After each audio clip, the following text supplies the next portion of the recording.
جو شخص یہ بولتا تھا کہ ہم جواب دینے کا سوچیں گے نہیں، ہم جواب دیں گے، will not think to respond, will respond. and he is Imran Ahmed Khan Niazi, jail کے اندر ہے. تو یہ والی چیز جو ہے یہ بھی کھل رہی ہے. آج ایک تیسری امپورٹنٹ چیز ہوئی ہے، وہ ہے بہت ہی امپورٹنٹ. ایک تو پاکستان تحریک انصاف کی مرکزی قیادت کا یوم تاسیس کا معاملہ تھا، اس کے بعد آج جو ہے وہ chairman P T I barrister Gohar Aleema Khan اور دیگر کی قائم مقام چیف جسٹس سرفراز ڈوگر سے ملاقات ہوئی ہے. 30 منٹ تک یہ ملاقات جاری رہی.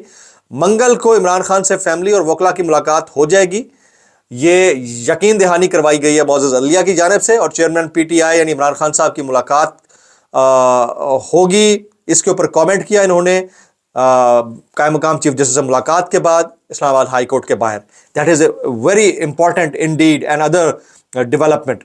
تو عمران خان کا آج جو ایک خط ہے وہ بھی زبان زد عام ہے، سرکولیٹ ہو رہا ہے. ایک تو انہوں نے چیف جسٹس پاکستان جسٹس یحییٰ آفریدی اور آج کل قائم مقام منصور علی شاہ صاحب ہیں ان کو خط لکھا ہے. دوسرا قائم مقام چیف جسٹس اسلام آباد ہائی کورٹ ڈوگر صاحب کو خط لکھا ہے. اس خط کا متن کچھ یوں ہے، وہ میں شیئر کرتا ہوں. عمران خان کی جانب سے سلمان اکرم راجہ نے خط تحریر کیا. عمران خان کا خط 9 صفحات پر مشتمل ہے. خط کا عنوان آئین کی حالت اور پاکستان میں قانون کا نفاذ ہے. آئین کی حالت اور قانون کا نفاذ ہم نے دیکھا ہے، مطلب چلا ہی جا رہا ہے معذرت کے ساتھ. عمران خان نے اپنے اوپر 200 سے زائد کیسز کا حوالہ دیا. عمران خان نے اپنی اور بشرا بی بی صاحبہ، جو کہ خواتین آج کل کے دور میں نہیں کھڑی ہوتی کسی بھی ایسے شخص کے ساتھ جو کہ بہت زیادہ مشکل حالات کے اندر ہو. میں خان صاحب کے خاندان جس میں علیمہ خانم صاحبہ، عظمیٰ خانم صاحبہ، نورین خانم صاحبہ، یہ تینوں خواتین بشمول باقی خواتین اور ان کی اہلیہ، ان سب کو hates off to them, hates off to them. یعنی اس قدر کرائسس فیز میں جہاں آپ کے بھائی، آپ کے بزرگ، آپ کے رشتہ دار، آپ کے پارٹی رہنما سب چھوڑ جائیں، وہاں یہ خواتین صنف آہن خواتین کھڑی ہوئی ہیں. Hats off to them including Bushra Bibi Sahiba. Shah Mahmood Qureshi, Yasmin Rashid, عمر چیمہ، محمود رشید، اعجاز چودھری کا ذکر بھی خط میں کیا گیا ہے. عمران خان نے 4 ماہ میں 2 بار اپنے بیٹوں سے کال پر بات کی. عمران خان کی بشرا بی بی سے ملاقات بھی نہیں کرائی گئی ہے. عمران خان کو اخبار نہیں دیا جاتا. کئی دن عمران خان کو چھوٹے سے سیل میں رکھا جاتا ہے. جیل ٹرائل کی سماعت نہ ہونے کے باعث عمران خان اپنے اہل خانہ اور وکلا سے گزشتہ 2 ماہ سے نہیں ملے. لسٹ کے مطابق عمران خان کو وکلا سے ملاقات نہیں کروائی جاتی. خط میں 8 فروری کے انتخابات، 26 نومبر ریلی اور 26ویں آئینی ترمیم کا ذکر بھی کیا گیا ہے. آئینی بینچ کو فوجی عدالتوں، مخصوص نشستوں سے متعلق کیس پر فیصلہ کرنے کا اختیار دیا گیا ہے. تو آج پاکستان تحریک انصاف کا یوم تاسیس بھی ہے. اس سے بڑے دبنگ خطابات اس میں کیے جا رہے ہیں. میں بہت ساری چیزیں دیکھ رہا تھا، لیکن ہیونگ سیڈ دس آل، آج کا جو مارکا مارا ہے بڑا ہی زبردست مارکا مارا ہے. آج کا وہ مارکا مارا ہے جناب جاوید چودھری صاحب نے. میں کہنا سی اشکے بھی اشکے، اللہ بھی اللہ. آپ خوش ہو جائیں، اللہ اللہ خوش ہو جائیں گے بابا، چھاتی ہو. سنیں ذرا، سنیں. انڈیا نے چناب، راوی اور جہلم پر جو ڈیم بنائے ہیں، پاکستانی طیارے اب ان کو اڑا سکتے ہیں، یعنی اڑا کے رکھ دیں گے.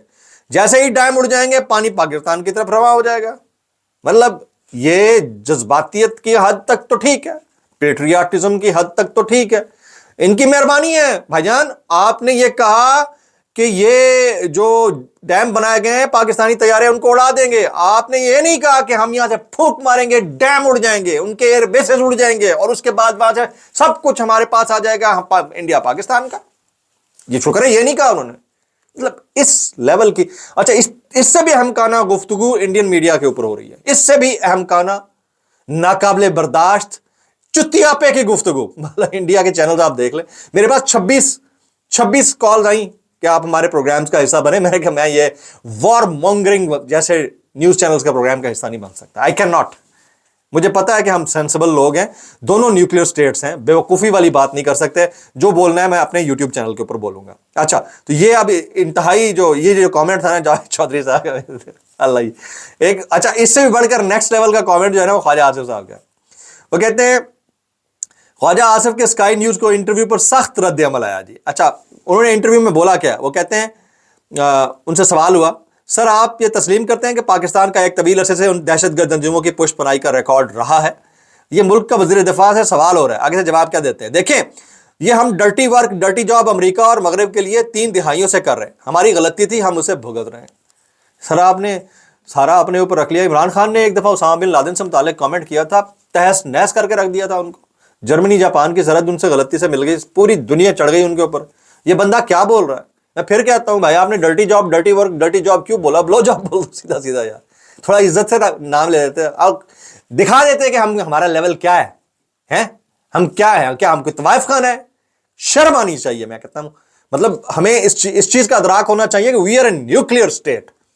کچھ کر بھی ڈالا ہے نیشنل انٹرسٹ میں تو ایٹ لیسٹ لحاظ یہ ہونا چاہیے کہ آپ انٹرنیشنل ٹیلی ویژن کے اوپر بیٹھے ہیں, اور آپ کا یہ امیج انڈیا کے اندر, دوسرے ممالک کے اندر جو ویسے ہی آپ کے خلاف پر تول کر بیٹھے ہوں گے, کیسا بنے گا. بلاگ سے اتنا ہی, دعا میں یاد رکھیے گا. السلام علیکم ورحمۃ اللہ وبرکاتہ.